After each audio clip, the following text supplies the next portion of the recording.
Sedma godišnja izložba fotokluba CD13 pod nazivom Zrenjaninska fotografska scena 2019 otvorena je u izložbenom salonu Kulturnog centra Zrenjanina.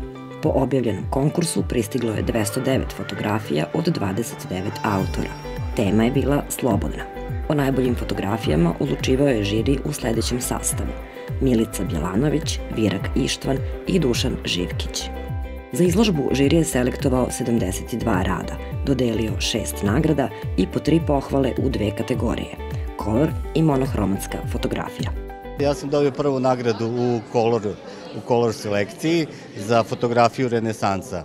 Ja svake godine izlažem na godišnju izložbu fotokluba CD13 i raduje me da imam priliku da svoje radove izložim zrenjaninskoj publici, jer je to jedan od retkih događaja koji okuplja zrenjaninske fotografe i na neki način pravi presek zrenjaninske fotografske scene u toku proteklih godina. Bavim se jedno 10 godina fotografijom, imam dosta skromnu fotoopremu, ali uživam u bojama, uživam u hvatanju trenutka koji ostaje za večnost. Treća nagrada za crno-belu fotografiju nastala letos, slučajno u prolazu u Ljubljani.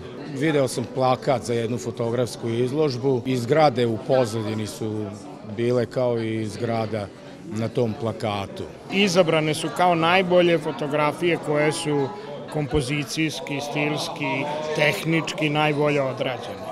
Praktično vidi se posvećenost autora, istrajnost i to i da završi taj rad na zadovoljavajući način. Mi smo bukvalno imali jako puno aktivnosti, znači išli smo iz jednog mesta u drugog, mnogo safarija, safari u Ivanovu, safari u Jaši Tomić, gde smo bili kao organizator tog safarija. Zatim smo bili deo organizacije Woodstocka ovde u Zrenjaninu, koji je inicirao naš član Dragan Leleš.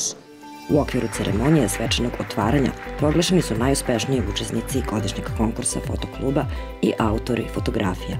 Izložba je otvorena do 14. novembra.